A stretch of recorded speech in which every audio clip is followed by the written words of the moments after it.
en Israël, tous les regards sont rivés vers Washington dans l'attente de la première rencontre officielle entre le Premier ministre israélien et le nouveau locataire de la Maison-Blanche. C'est à 19h, heure israélienne, que Benjamin Netanyahou et Donald Trump entreront dans le bureau ovale pour un premier tête-à-tête depuis 8 ans avec un président républicain. Un entretien dont a rêvé Benjamin Netanyahou et qui s'annonce sous les meilleurs auspices. D'après un officiel de la Maison-Blanche, le chef d'État américain n'aurait pas l'intention d'imposer une solution au conflit israélo-palestinien. On regarde tout de suite ce reportage et on en parle après.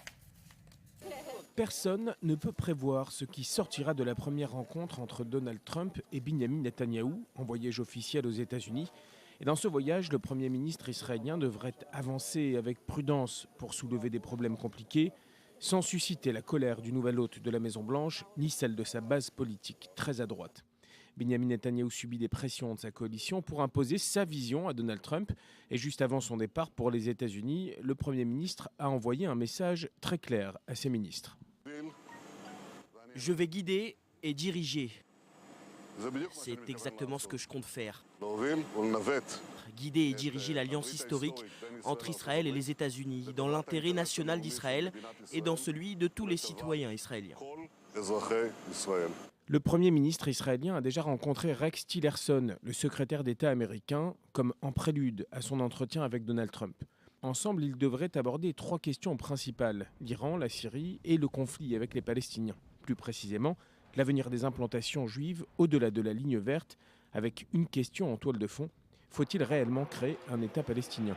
De nombreux Israéliens disent ouvertement vouloir se diriger vers une annexion partielle ou complète de la Cisjordanie, une solution rejetée de manière totale par la gauche israélienne, mais retenue par l'ensemble de la droite, retenue également par le président Reuven Rivlin. Grand espoir de la droite israélienne, Donald Trump a d'une certaine façon déjà changé d'avis. Il a dénoncé les implantations, mis en pause le projet de relocalisation de l'ambassade américaine de Tel Aviv à Jérusalem et a recommandé aux Israéliens de se montrer raisonnables dans leur accord avec les Palestiniens. Beaucoup pensent qu'il pourrait confirmer ses propos à Benjamin Netanyahou ou tout simplement dire le contraire. Et nous sommes en ligne avec Avi Pazner, ancien ambassadeur d'Israël en France et en Italie. Avi, bonjour, merci d'accepter de répondre aux questions d'I24 News. Alors, un tête-à-tête préparé par les équipes des 2 dirigeants, selon les informations publiées ce matin par le Yediot Aharonot. Donald Trump aurait préparé un dossier complet sur les enquêtes liées à Benjamin Netanyahou. Avi, est-ce que vous pensez que ça c'est possible? Est-ce que ce sont des méthodes diplomatiques? Bonjour Valérie, je peux vous rassurer absolument que ce sont des méthodes diplomatiques. Chaque chef d'État essaye d'avoir le maximum d'informations sur son partenaire avec lequel il va y avoir des discussions très importantes. Et c'est évident, si les enquêtes contre Netanyahou font depuis 2 mois les grands titres en Israël, c'est normal que Trump veut en savoir plus, ne pas seulement se baser sur ce que disent les médias. D'ailleurs, lui déteste les médias et ne croit pas aux médias. Je suis sûr, d'autre part, que Netanyahou a lui aussi un dossier sur Trump et sur tout ce qui l'intéresse, sur tout ce qu'il pense. C'est très important de préparer de cette manière les discussions. C'est complètement légitime. Est-ce que ça peut devenir finalement une discussion avec une guerre psychologique, ou bien au contraire le fait que chacun ait un dossier sur l'autre, eh bien ça va aplanir les débats et puis ça va peut-être les rapprocher, ces 2 hommes-là? Ça ne veut rien dire. Je suis sûr que Obama avait un dossier complet sur Netanyahou et Netanyahou avait un dossier complet sur Obama, et cela n'a pas aidé les atomes crochus entre les 2 personnages. Ça n'a rien à voir. C'est tout simplement un désir d'avoir le maximum d'informations avant d'entamer des négociations, parce qu'il s'agit bien ici pas seulement d'une rencontre, pas seulement des discussions, mais déjà le début de qu'est-ce qu'on fait envers les Palestiniens, qu'est-ce qu'on fait envers l'Iran. Alors, tu dois connaître ton partenaire. Alors, évidemment, on a le plus de renseignements possible, justement pour lui présenter le cas d'une manière qui soit le meilleur, qui soit le plus acceptable.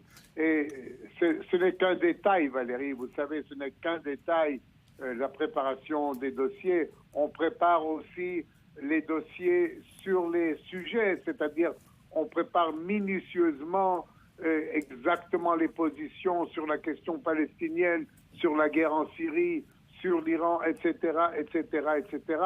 Cela prend beaucoup de temps pour préparer. Je me rappelle que quand moi, je travaillais au bureau du Premier ministre et qu'il y avait des rencontres à Washington, j'allais une semaine avant le Premier ministre justement pour préparer ces rencontres avec les gens de la Maison-Blanche. Et ça prend 4, 5 ou 6 jours pour bien avoir les dossiers. C'est certainement justement pour ça que Binyamin Netanyahou est parti un petit peu plus tôt que cette rencontre, pour mieux la préparer. Merci Avi Pazner. Alors en plateau avec moi, Jonathan Serrero et Maurice Ifergan. Bonjour messieurs. Alors les relations entre Jérusalem et Washington, Maurice Ifergan, ne seront plus jamais les mêmes? Non, apparemment, le vent a tourné à Washington et à Jérusalem. On regarde ce nouveau climat, peut-être avec beaucoup trop d'optimisme. Il faut se poser simplement une question. Est-ce que finalement la position des États-Unis en ce qui concerne le conflit israélo-palestinien, en particulier celle de Donald Trump, est une position stratégique ou une position tactique? Est-ce que les Américains qui suivent le débat politique en Israël ont décidé finalement d'abandonner l'idée d'un État palestinien, ou est-ce qu'il s'agit simplement d'une tactique? Après 8 ans d'administration Obama, finalement la nouvelle administration Trump aurait décidé que d'un point de vue tactique, il valait mieux cesser de faire pression sur Israël, finalement qui n'a pas cédé pendant 8 ans, et de mettre aujourd'hui la pression sur les Palestiniens de manière à les amener à faire des concessions. Juste avant de quitter les États-Unis, Benjamin Netanyahou avait du reste dit que les Palestiniens ne sont pas mûrs pour entamer des négociations, parce qu'ils ne sont pas mûrs non plus pour des compromis. C'est là la clé du problème. En tout cas, Jonathan Serrero, le désir profond du Premier ministre israélien, c'est de remettre sur la table le dossier du nucléaire iranien. Voilà un sujet qui suscite moins de débats que le dossier palestinien. Les deux hommes s'entendent pour dire aujourd'hui que l'accord signé avec les grandes puissances sur le programme nucléaire iranien était une catastrophe, pour citer le président des États-Unis, qui l'a dit durant sa campagne. D'ailleurs, c'est sans doute le premier sujet qui sera abordé lors de cette discussion qui aura lieu dans moins de 5 heures maintenant. Benjamin Netanyahou espère entendre de la bouche de Donald Trump le vote de nouvelles sanctions tranchantes contre la République islamique, ce qui a d'ailleurs déjà été fait par Donald Trump, qui a pris des mesures répressives contre 25 personnalités et autres entreprises iraniennes après l'essai de missiles balistiques mené fin janvier. Maintenant, selon des sources en provenance de hauts fonctionnaires des deux pays, il est aujourd'hui impossible de remettre en cause cet accord signé au mois de juillet 2015 avec les grandes puissances et l'Iran. Toujours selon ces sources diplomatiques, Américains et Israéliens exigeraient en fait une surveillance plus serrée sur les agissements de Téhéran et sur l'avancée aussi du programme nucléaire iranien, car aujourd'hui, la République islamique, il faut se le dire, représente un danger sécuritaire pour l'État d'Israël, notamment à sa frontière nord, avec la présence du Hezbollah libanais, qui est financé et armé par le régime iranien.